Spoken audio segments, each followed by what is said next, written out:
Oke, kelas 11 ya, kita lanjut lagi ya. Nah, kalau yang tadi di contoh sebelumnya kita menentukan komponen fungsinya yang di depan, sekarang yang di belakang ya.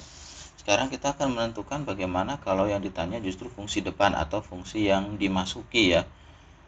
Jadi kita dikasih tahu bahan, dikasih tahu produk, nah mesinnya seperti apa? Karena fungsi ini kan bisa kita ibaratkan seperti mesin. Nah, misalnya begini, saya sudah tandai dengan warna ya. MX adalah X kurang 1, kemudian hasil komposisinya N komposisi MX itu adalah ini 3X kuadrat tambah 2X kurang 1. Jadi M yang ini kalau dimasukkan ke dalam sebuah mesin yaitu N, hasilnya ini ya. Pertanyaannya N itu apa? Nah, sekarang kita coba selesaikan. Yang jelas pertama kita inventaris dulu apa yang kita punya. Kita punya M, kita punya hasil komposisi. Nah, masalah ini contoh fungsi yang di depan yang ditanya ya. Kita gunakan substitusi balik. Jadi begini, kalau yang ditanya fungsi belakang kita gunakan substitusi langsung. Kalau yang ditanyakan fungsi depan kita gunakan substitusi balik ya. Jadi belakang langsung, depan balik. Oke, bagaimana caranya? Yang pertama gini. Saya pakai pemisalan dulu ya. Misal ini MX ini saya sebut saja sebagai A. Ya, saya sebut saja sebagai A. Kalian boleh misalkan apapun, yang jelas jangan gunakan variabel atau huruf yang sudah ada di sini. Yang ada di sini M, X, kemudian N itu ya. Kalian jangan gunakan huruf itu, gunakan selain itu. Nah, yang akan kita misalkan di sini adalah X-nya ya. Jadi X itu sama dengan apa begitu? Kalau kita selesaikan ini berarti kita suruh pindah itu ya. Jadinya X itu A tambah 1. Nah, seperti ini.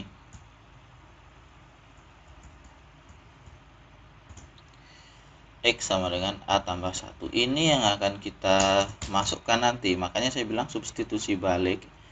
Artinya X-nya itu yang kita misalkan sebagai suatu variabel lain. Nah, ini nanti kita substitusi. Masih merah warnanya. Sebentar, saya jadikan hitam dulu. Oke, substitusikan ini ya. X sama dengan A plus 1 kemana? Ya, kita masukkan dia ke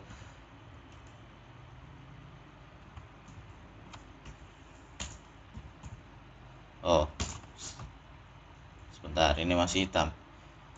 Kita substitusi dia ke sini ya. Ke fungsi yang sudah jadi tadi. Oke. Ya. Saya copy paste dulu ya.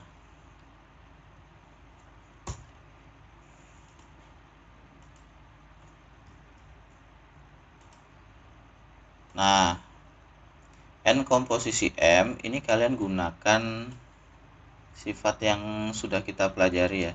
Definisinya ya, kembali ke definisi awal bahwa N komposisi M itu artinya N dari MX ya. Jadi M-nya itu dimasukkan ke dalam fungsi N.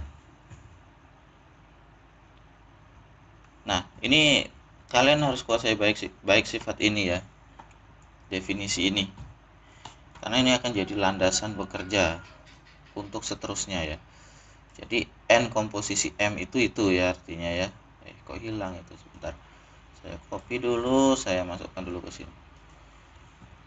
Nah, ya, jadi sifat dasar itu harus kalian pahami baik-baik ya. Itu adalah sifat dasar yang akan terus-menerus digunakan. Oke, saya enter saja, saya turunkan. Sekarang kita mulai ya. MX itu apa ya? Tadi MX itu kalian sebut sebagai A ya. Ingat ini A ya namanya ya. Nah, nanti X-nya juga kalian substitusi gitu. Ini saya sebut sebagai A. Nah, 3X kuadrat. X-nya kalian ganti dengan A tambah 1, kita sudah punya nilai ini. Copy, lalu dipastekan di sini. Ini juga seperti itu. Nah, selanjutnya kita ulang sampai sederhana ya. Silakan kalian pelajari video prasyarat itu ya, material jabar itu ya, meskipun saya tidak suruh itu ya.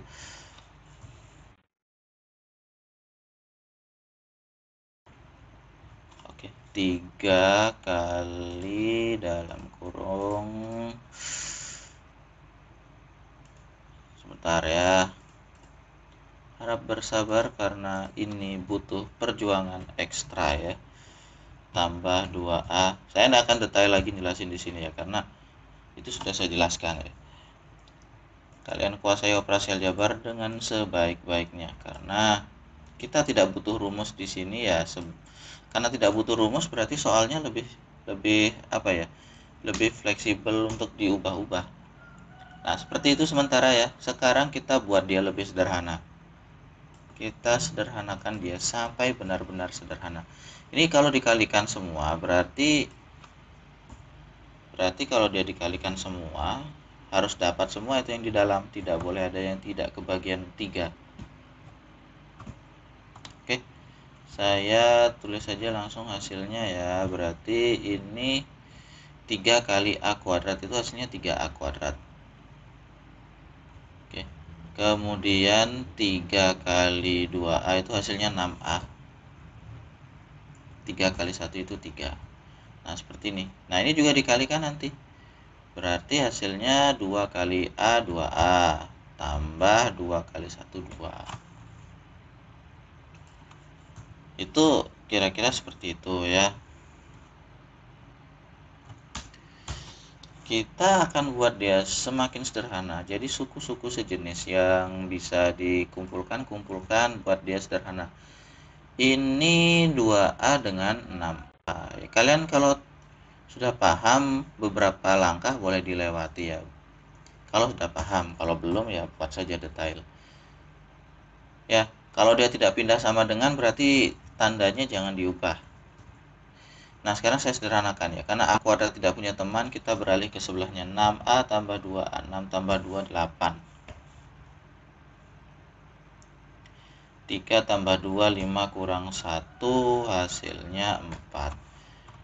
Nah, ini ya. Ini adalah NA, fungsi NA. Variabel di sini A. Sementara pertanyaannya adalah NX.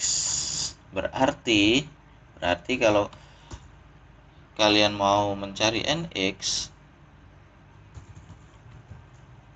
sebentar, equationnya ini. Untuk mendapatkan NX, ya, tujuan akhir kita NX ya. Jadi kita hanya perlu gini. NX kita substitusi, kita ganti dia. Apa yang diganti ya ganti saja A-nya dengan X. Oke.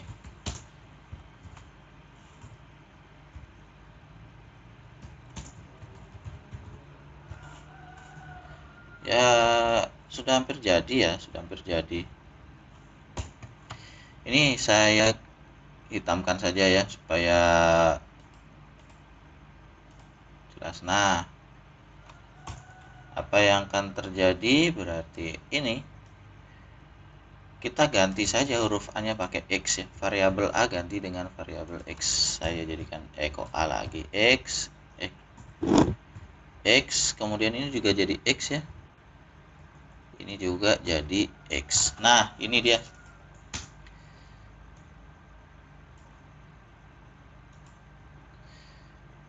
Ya, ini adalah hasil dari fungsi N yang kita cari. Ya, tidak ada rumus ya, tidak ada rumus di sini. Silakan kalian pelajari baik-baik operasi aljabar. Nah, dengan pembahasan ini berarti materi fungsi komposisi selesai. Kita akan bahas yang apa namanya? Yang kedua ya. kita akan bahas tentang fungsi inverse ya, inverse fungsi. Inverse ya, fungsi komposisi dan inverse. Jadi mencari inverse fungsi ya. Jadi sudah selesai ya. Fungsi komposisi dari definisi, menentukan hasil, kemudian menentukan komponen fungsi komposisi. Oke, silakan ini kalian pelajari, silakan ditanyakan jika ada yang belum jelas. Kita akhiri dulu, sampai jumpa di video pembelajaran selanjutnya tentang fungsi inverse.